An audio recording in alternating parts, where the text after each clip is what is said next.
Good morning. My name is Brennon Graham, and for the past 10 years, I've had the honor of serving as the executive director of the Relatives.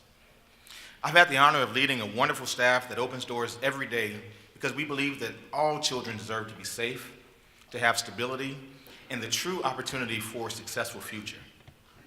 Today, you're going to hear stories of growing up and of adolescence, stories that are near and dear to my heart, but truly unlike my childhood reality.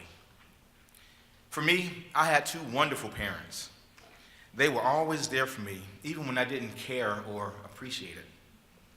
We didn't have a lot of money, but to be honest, I never knew it until I grew up.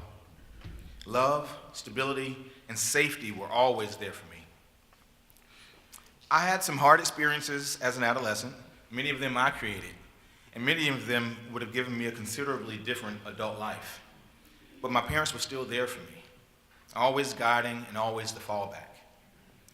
On many occasions throughout my childhood, I can recall them being just that for other young people in our community. But when I started at the Relatives, I quickly saw that there was very little difference between me and those kids that we served. The one factor that truly made a difference for me was the support that I got from my parents, and that's all that I needed. The biggest eye-opener for me was that so many of our kids don't have that, something that we take for granted. But I can't imagine how my life would be without my parents to open the doors for me. And that's why I'm here today. My hope is to always continue to be a fallback for those kids who need help.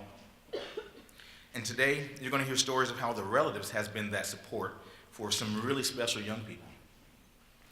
The mission of the Relatives is achieved in three very simple ways: providing safety for youth like Janice, who ran away in the middle of the night because she was tired of living in her home that was virtually a drug house; providing stability to young people like Caitlin and Ashley, whose family spent 8 months living in their car while doing what they could to ensure their kids went to school every day; and helping to clear paths to successful futures for kids like Daniel, a straight-A student whose home life was so disruptive that he was on the verge of dropping out of school.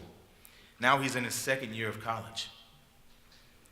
In the past year, thanks to our Giving Society and other loyal donors, our work has supported more than 4,000 young people and families in this community, providing shelter and crisis services to nearly 3,400 youth and families, empowering more than 700 emerging adults to find safe housing, obtain necessary job skills, or work towards education goals.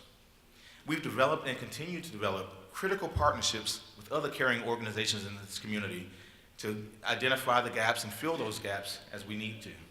Because as we all know, this work is just too big to handle all by yourself. But for young people in our community, we know that this is only the beginning. For the Relatives, this is the beginning. We will not let any more kids be let down. As an organization, we're committed to breaking these cycles of homelessness and crisis that plague the youth in our community. Cycles that lead to incarceration, exploitation, and continued burdens that no young person ever deserves. A commitment that will ensure that our youth are a part of our community rather than being seen as trouble and problems within it. Many of our kids have so many cards stacked against them.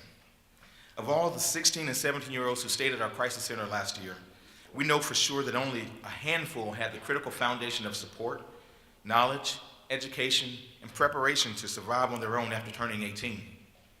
65% of the young adults seeking help at our On-Ramp Resource Center had already been arrested more than 3 times. 40% had not completed farther than 9th grade. More than half were or had been homeless at some point since turning 18. Many actually make their beds right outside of our office door each night. And amazingly, but not surprisingly, more than 90% had been in foster care or in one of our other public systems.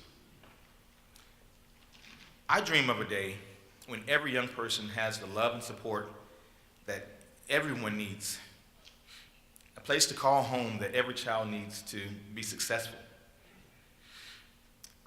A day when we can break those cycles of crisis and problems, adult problems pressing down on our youth.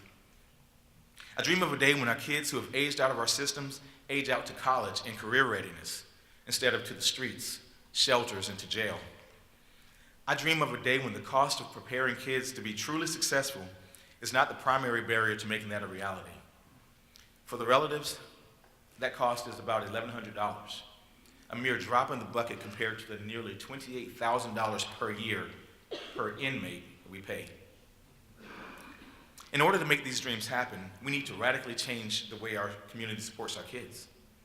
Much of that starts with awareness. We need folks to understand that the face of homelessness is not just an adult face. Our young people are growing up in our systems and in our community headed to jail or to live on the streets, becoming prostitutes, stealing, or getting arrested just so they can have a place to eat and a place to sleep.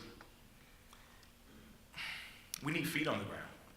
We know that one more staff member can impact the lives of more than 100 young people within our services.